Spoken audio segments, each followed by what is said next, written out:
ലോകം കീഴടക്കാനായി എത്തിയ മെസ്സി ഒരു നിമിഷം കൊണ്ട് ദുരന്ത നായകനാവുകയായിരുന്നു. കോപ്പയുടെ ഫൈനലിൽ ഒരു പെനാൽറ്റി കിക്കിന്റെ ദുരന്തത്തിൽ മെഷിഹായിൽ നിന്ന് സാത്താനിലേക്ക് കൂടുമാറിയ മെസ്സി ഒരിക്കൽ കൂടി കണ്ണീരണിഞ്ഞ് മടങ്ങി. ചിലിക്കെതിരായ ഫൈനലിൽ പെനാൽറ്റി ഷൂട്ടൌട്ടിൽ അർജന്റീനയുടെ ആദ്യ കിക്കെടുക്കാൻ മെസ്സി എത്തുന്നു. ലോകത്തിന് മുഴുവൻ അപ്പോഴയാൾ മിശിഹയായിരുന്നു. ഫുട്ബോൾ കളിക്കാൻ മാത്രം അവതരിച്ച ദൈവം. അതിരുകൾ മായുന്ന ആരാധക കൂട്ടം ഒന്നടങ്കം ആ കാൽച്ചുവട്ടിലേക്ക് ഒഴുകിയെത്തി. വരാൻ പോകുന്ന ഗോൾ നേട്ടം ആഘോഷിക്കാൻ. അവിശ്വസനീയം. മെസ്സിയുടെ കാലിൽ നിന്ന് പന്ത് പറന്നത് പുറത്തേക്ക്. This time, Lionel Messi. Can he give Argentina the lead? Oh, he's missed!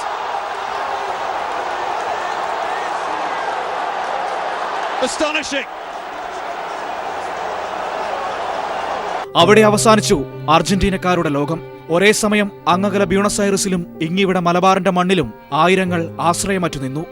നക്ഷത്രക്കൂട്ടത്തിൽ നിന്ന് പുറത്തിറങ്ങിയ മെസ്സി തിരിച്ചറിഞ്ഞു താൻ ഒരിക്കൽ കൂടി സാധാരണക്കാരനായിരിക്കുന്നുവെന്ന്. ഇപ്പോൾ താനും ലോകത്തെ മറ്റു ഫുട്ബോൾ താരങ്ങളും തമ്മിൽ വലിയ വ്യത്യാസങ്ങളില്ല എന്ന്. ഒരു പെനാൽറ്റി കിക്കിന്റെ ദൂരത്തിൽ ദൈവം സത്താനിലേക്ക് കൂറുമാറിയ നിമിഷം. എന്നാൽ ഈ കോപ്പയിലെ ഏറ്റവും മികച്ച ഗോളും മെസ്സിയുടേതായിരുന്നു. അമേരിക്കയ്ക്കെതിരായ സെമിയിൽ പിറന്ന ആ ഫ്രീ കിക്ക് ഗോളിന് കാൽപന്ത് കളിയുടെ ചരിത്രത്തോളം സൗന്ദര്യമുണ്ടായിരുന്നു.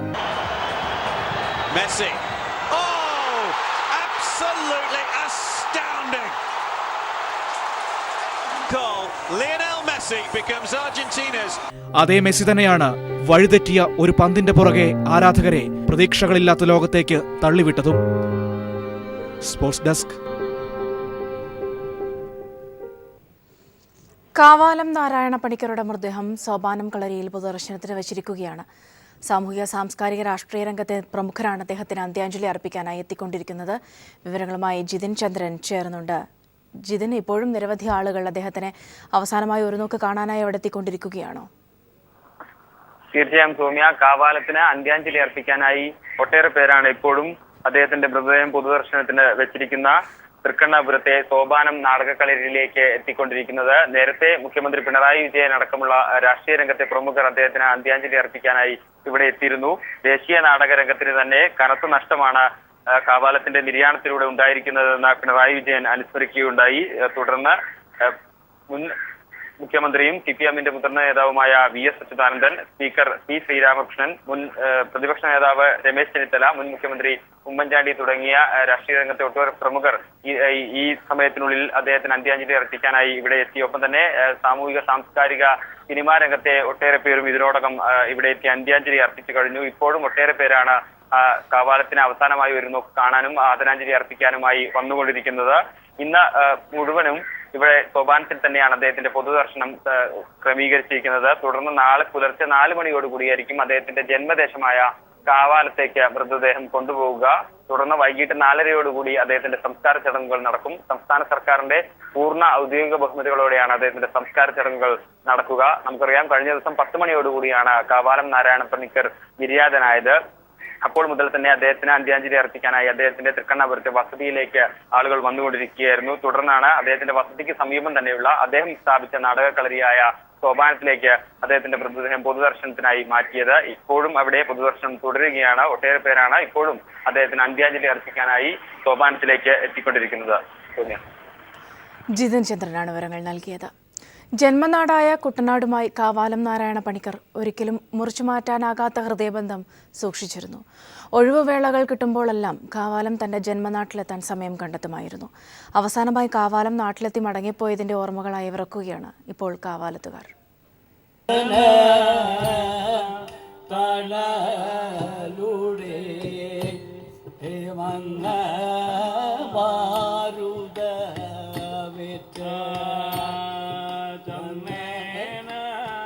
ലോകമറിയപ്പെടുന്ന കാവാലം നാരായണ പണിക്കർ എന്ന നാടകാചാര്യൻ കുട്ടനാട്ടിലെത്തിയാൽ തികച്ചും തനി കുട്ടനാട്ടുകാരനായി മാറും. കാവാലം ഗ്രാമത്തിലെ നാട്ടുകാരും കുട്ടികളും സുഹൃത്തുക്കളുമായി ചേർന്ന് കലാപരിപാടികളിൽ മുഴുകുകയാണ് പിന്നെ ഇദ്ദേഹം ചെയ്യുക. പുതിയ തലമുറയെ കലയിലേക്ക് അടുപ്പിക്കുന്നതിന് വേണ്ടിയുള്ള പരിപാടികൾ സംഘടിപ്പിക്കുക എന്നതാണ് കാവാലത്തുകാരുടെ സ്വന്തം കലാകാരനായ നാരായണ പണിക്കർ ചെയ്യുന്നത്. താൻ കുട്ടികൾക്കൊപ്പം ആടിയും പാടിയും നടക്കുമ്പോൾ താൻ ചെറുപ്പമാണ് എന്ന ചിന്താഗതിയാണ് ഇദ്ദേഹത്തിനുള്ളത്. കാവാലത്തിന് എൻ്റെയും ആദരാഞ്ജലികൾ അർപ്പിക്കട്ടെ. എൻ്റെ എന്ന് പറഞ്ഞാൽ ഞാൻ പറയുന്ന കാവാലം എന്നേക്കാൾ വളരെ പ്രായാധിക്യമായ കാവാലമാണ്. എനിക്ക് പ്രായമായില്ല എന്ന് കുഞ്ഞുങ്ങൾ ആ പാട്ടിലൂടെ പറഞ്ഞു. നാരായണൻ കുഞ്ഞേ എന്ന് വിളിച്ചു. എല്ലാ വർഷവും സ്കൂൾ അവധിയിൽ കുരുന്നുകൾക്ക് വേണ്ടി 1 മാസം നീണ്ടു നിൽക്കുന്ന പ്രത്യേക ക്യാമ്പുകളും സൗജന്യമായി ഇദ്ദേഹം നടത്താറുണ്ട്. പുരസ്കാരങ്ങൾ ഒന്നിനു പുറകെ ഒന്നായി കാവാലത്തെ തേടിയെത്തുമ്പോഴും സ്വന്തം നാടും നാട്ടുകാരും മാത്രമായിരുന്നു എന്നും ഈ കുട്ടനാട്ടുകാരൻ്റെ മനസ്സിൽ. അതുകൊണ്ട് തന്നെ കാവാലം എന്ന ചെറുഗ്രാമത്തെ ലോകത്തിൻ്റെ നെറുകയിലെത്തിച്ച ഈ കലാകാരനെ കാവാലത്തുകാർക്ക് ഒരിക്കലും മറക്കാൻ കഴിയില്ല. Shajahan, news bureau, Alappuzha. കാവാലത്തിന്റെ മരണം ദേശീയ നാടകരംഗത്തിനും സാംസ്കാരിക രംഗത്തിനും കനത്ത നഷ്ടമെന്ന് മുഖ്യമന്ത്രി പിണറായി വിജയൻ. അദ്ദേഹം ദേശീയ തലത്തിൽ നാടകത്തെ ഉന്നത തലത്തിൽ എത്തിച്ചുവെന്നും നാടൻ ശീലുകളുടെ ഉപയോഗം കാവാലത്തെ സാധാരണക്കാർക്കിടയിൽ പ്രിയങ്കരനാക്കിയെന്നും മുഖ്യമന്ത്രി പിണറായി വിജയൻ അനുസ്മരിച്ചു.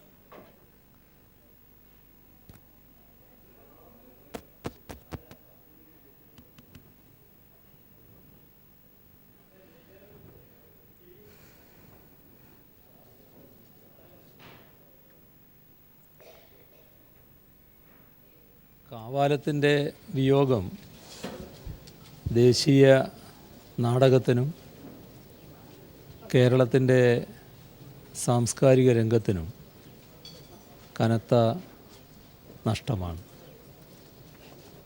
ദേശീയ തലത്തിൽ തന്നെ നാടകകലയെ ഔന്നത്യത്തിലേക്ക് നയിക്കാൻ കാവാലത്തിൻ്റെ സംഭാവന അങ്ങേയറ്റം വിലപ്പെട്ടതായിരുന്നു. സാംസ്കാരിക രംഗത്ത് നാടൻ ശീലുകൾ കേരളത്തിൽ നല്ലതുപോലെ ഉപയോഗിക്കാൻ അദ്ദേഹത്തിന് കഴിഞ്ഞതും സാധാരണക്കാരുടെ പ്രിയങ്കരനായി കാവാലത്തെ മാറ്റിയിരുന്നു. അദ്ദേഹത്തിൻ്റെ നിര്യാണത്തിൽ അഗാധമായ ദുഃഖവും അനുശോചനവും രേഖപ്പെടുത്തുന്നു. ജിഷ വധക്കേസ് പ്രതി അമീറുൽ ഇസ്ലാമിന് ഉൾഫ ബോഡോ തീവ്രവാദ സംഘടനകളുമായി ബന്ധമുണ്ടോ എന്ന് പോലീസ് പരിശോധിക്കുന്നു. അന്വേഷണത്തോടുള്ള നിസ്സഹകരണവും ക്രൂരതയുടെ വ്യാപ്തിയുമാണ് അസം തീവ്രവാദ സംഘടനകളുമായി ഇയാൾക്ക് ബന്ധമുണ്ടോ എന്ന് പോലീസ് അന്വേഷിക്കാൻ കാരണമായത്. അതേസമയം പോലീസ് കസ്റ്റഡിയിൽ തുടർച്ചയായ 7ാം ദിവസവും അമീറുലിനെ ചോദ്യം ചെയ്തു വരികയാണ്. അമീറുൽ ഇസ്ലാമിൻ്റെ ക്രൂരതയുടെ ആഴമാണ് ഇയാൾക്ക് തീവ്രവാദ ബന്ധമുണ്ടോ എന്ന് പോലീസ് സംശയിക്കാനിടയായത്. അസമിൽ അമീറിൻ്റെ വീട്ടിലെത്തിയ പോലീസ് സംഘമാണ് ഇയാൾക്ക് ഉൾഫ ബോഡോ തീവ്രവാദ സംഘടനകളുമായി ബന്ധമുണ്ടോ എന്ന് അന്വേഷിക്കുന്നത്.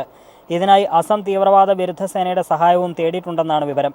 തുടർച്ചയായി 7ാം ദിവസവും ഇയാളെ ചോദ്യം ചെയ്യുമ്പോഴും അന്വേഷണവുമായി കാര്യമായി സഹകരിക്കാത്ത മനോഭാവം ഇത്തരത്തിൽ പ്രത്യേക പരിശീലനം ലഭിച്ച തീവ്രവാദ സംഘടനകളിൽ പെട്ടവർക്ക് മാത്രമേ കഴിയൂവെന്നും പോലീസ് നിഗമനമുണ്ട്.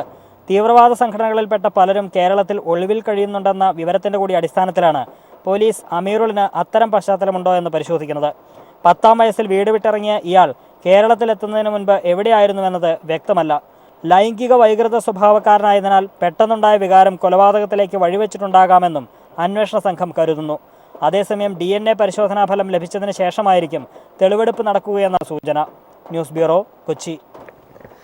കർണാടക റാഗിംഗ് കേസിൽ ഗുൽബർഗ ഡിവൈഎസ്പി ജാൻവി റാഗിങ്ങിനിരയായ പെൺകുട്ടിയിൽ നിന്ന് മൊഴിയെടുത്തു.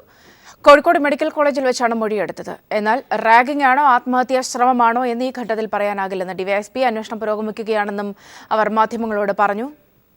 വിവരങ്ങളുമായി സിജു കണ്ണൻ ചേർന്നുണ്ട്. സിജു, ഡിവൈഎസ്പി പറഞ്ഞ കാര്യങ്ങളൊപ്പം തന്നെ കേസുമായി ബന്ധപ്പെട്ട മറ്റു കാര്യങ്ങളും. കർണാടകയിലെ അൽഖമാർ നഴ്സിംഗ് കോളേജിൽ റാഗിങ്ങിനിരയായ അശ്വതിയുടെ മൊഴി അന്വേഷണ സംഘം നിലവിൽ രേഖപ്പെടുത്തിക്കൊണ്ടിരിക്കുകയാണ്. കോഴിക്കോട് മെഡിക്കൽ കോളേജ് ആശുപത്രിയിൽ വെച്ചാണ് അന്വേഷണ സംഘം അശ്വതിയുടെ മൊഴി രേഖപ്പെടുത്തുന്നത്. തിങ്കളാഴ്ച പുലർച്ചെയാണ് ഗുൽബർഗ റാഗിംഗ് കേസിൽ അന്വേഷണത്തിന് മേൽനോട്ടം വഹിക്കുന്ന ഡിവൈഎസ്പി എസ് ജാൻവി കോഴിക്കോട്ടെത്തിയത്. ഇതിനുശേഷമാണ് അശ്വതിയുടെ മൊഴി രേഖപ്പെടുത്തുന്നതിനാവശ്യമായ നടപടിക്രമങ്ങളുമായി അന്വേഷണ സംഘം മുന്നോട്ട് പോയത്. രാവിലെ ഡെപ്യൂട്ടി കമ്മീഷണർ മുഹമ്മദ് സാലിയുമായി ഡിവൈഎസ്പി എസ് ജാൻവി കൂടിക്കാഴ്ച നടത്തിയിരുന്നു. ആദ്യഘട്ടത്തിൽ മെഡിക്കൽ കോളേജ് പോലീസിന് നൽകിയ മൊഴി തന്നെയാണ് അശ്വതി പ്രത്യേക അന്വേഷണ സംഘത്തിന് മുന്നിലും നൽകിയത്.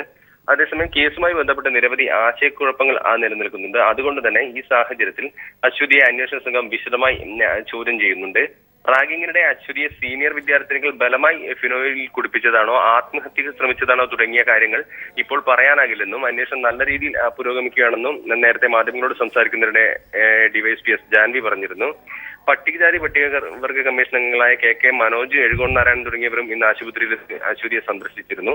അശ്വതിക്ക് വീട് നിർമ്മിച്ചു നൽകാനും അതോടൊപ്പം സഹോദരിയുടെ വിവാഹത്തിന് സഹായമായി 50,000 രൂപ നൽകുന്നതും ഉൾപ്പെടെയുള്ള കാര്യങ്ങളിൽ തീരുമാനമെടുക്കാൻ കമ്മീഷൻ സംസ്ഥാന സർക്കാരിന് മുൻപിൽ ശുപാർശ നൽകും. അതേസമയം റാഗിംഗ് കേസിലെ 4ാം പ്രതി ശില്പ ജോയ്സ് കുടുംബസമേതം ഒളിവിലാണെന്നാണ് ഇപ്പോൾ അന്വേഷണ സംഘത്തിന് ലഭിച്ചിരിക്കുന്ന വിവരം. ഈ പെൺകുട്ടിയുടെ വീട് കോട്ടയം ഏറ്റുമാനൂരിലാണെന്ന് വ്യക്തമായിട്ടുണ്ട്. നിലവിൽ കേരളത്തിൽ അന്വേഷണ സംഘമുള്ള സാഹചര്യത്തിൽ കേരളത്തിൽ നിന്ന് തന്നെ ശില്പ ജോയ്സിനെ അറസ്റ്റ് ചെയ്യുന്നതിനാവശ്യമായ നടപടികൾ ഉടൻ തന്നെ അന്വേഷണ സംഘം സ്വീകരിക്കുമെന്നാണ് സൂചന. ഇതിനായി കേരള പോലീസിന്റെ സഹായം പ്രത്യേക അന്വേഷണ സംഘം തേടും. സിജുവാണ് വിവരങ്ങൾ നൽകിയത്. തിരുവനന്തപുരത്തും പാലക്കാട്ടും 2 കുടുംബങ്ങളിലെ 4 കുട്ടികൾ ഉൾപ്പെടെ 8 പേരെ ആത്മഹത്യ ചെയ്ത നിലയിൽ കണ്ടെത്തി. തിരുവനന്തപുരത്ത് തോന്നിക്കലിലും പാലക്കാട് മാത്തൂരുമാണ് 2 കുടുംബങ്ങളെ ആത്മഹത്യ ചെയ്ത നിലയിൽ കണ്ടെത്തിയത്. സാമ്പത്തിക ബാധ്യതയും കുടുംബ പ്രശ്നങ്ങളുമാണ് കാരണമെന്നാണ് പ്രാഥമിക നിഗമനം. തോന്നക്കലിൽ വാടകയ്ക്ക് താമസിക്കുകയായിരുന്ന കുളത്തൂപ്പുഴ സ്വദേശി ശ്രീകുമാർ, ഭാര്യ ശുഭ, മക്കളായ വൈഗ, ഡാൻ കെ വിനായക് എന്നിവരെയാണ് ഇന്ന് രാവിലെ ആത്മഹത്യ ചെയ്ത നിലയിൽ കണ്ടെത്തിയത്. ശനിയാഴ്ച മുതൽ ഇവരെ പുറത്തേക്ക് കാണാനുണ്ടായിരുന്നില്ല. ബന്ധുക്കൾ അന്വേഷിച്ചെത്തിയപ്പോഴാണ് ആത്മഹത്യാ വിവരം പുറം ലോകം അറിഞ്ഞത്. സാമ്പത്തിക ബാധ്യതയാണ് ആത്മഹത്യയ്ക്ക് കാരണമെന്നാണ് സൂചന. അടിച്ച ലോട്ടറി 41 ലക്ഷം രൂപ നൽകി വാങ്ങിയെന്നും എന്നാൽ ഇത് വ്യാജമായിരുന്നുവെന്നും ശ്രീകുമാറിന്റെ ആത്മഹത്യാക്കുറിപ്പിൽ എഴുതിയിട്ടുണ്ട്. സുഹൃത്തും കൗൺസിലറുമായ വിക്രമൻ: ശ്രീകുമാർ കുളത്തൂരാണ് താമസിക്കുന്നത്. ഇവിടെ വൈഫ് എറണാകുളത്തുള്ളതാണ്. ഇവർ ഈ വീട്ടിൽ താമസമായിട്ട് 3 വർഷം കഴിഞ്ഞു. പാലക്കാട് മാത്തൂരിൽ 4 പേരടങ്ങുന്ന കുടുംബം ആത്മഹത്യ ചെയ്തു. നെല്ലിയാമ്പറമ്പ് സ്വദേശി ബാലകൃഷ്ണൻ, ഭാര്യ രാധാമണി, മക്കളായ ദൃശ്യ, ദർശന എന്നിവരാണ് മരിച്ചത്. രാത്രി 10 മണിയോടെ 4 പേരെയും വീടിനുള്ളിൽ തൂങ്ങി മരിച്ച നിലയിൽ കണ്ടെത്തുകയായിരുന്നു. കുഴൽമന്നം പോലീസ് അന്വേഷണം ആരംഭിച്ചു. കുടുംബ പ്രശ്നങ്ങളാണ് മരണകാരണമെന്നാണ് പ്രാഥമിക നിഗമനം. News bureau, Palakkad, Thiruvananthapuram. ജമ്മുകാശ്മീരിലെ പാംപോരിൽ നടന്ന ഭീകരാക്രമണത്തിൽ കൊല്ലപ്പെട്ട സൈനികൻ തിരുവനന്തപുരം പാലോട് കളിപ്പാറ സ്വദേശി ജയചന്ദ്രൻ നായരുടെ സംസ്കാരം വീട്ടുവളപ്പിൽ നടന്നു. പൂർണ്ണ സൈനിക ബഹുമതികളോടെയായിരുന്നു സംസ്കാരം. വനവകുപ്പ് മന്ത്രി കെ രാജു സർക്കാരിനെ പ്രതിനിധീകരിച്ച് പുഷ്പചക്രമർപ്പിച്ചു. തിരുവനന്തപുരം വിമാനത്താവളത്തിൽ ഇന്നലെ രാത്രിയിൽ എത്തിച്ച മൃതദേഹം ബന്ധുക്കളും CRPF ഉദ്യോഗസ്ഥന്മാരും ചേർന്നാണ് ഏറ്റുവാങ്ങിയത്. പിന്നീട് വിലാപയാത്രയായി മൃതദേഹം പാലോട്ടെ വീട്ടിലെത്തിക്കുകയായിരുന്നു.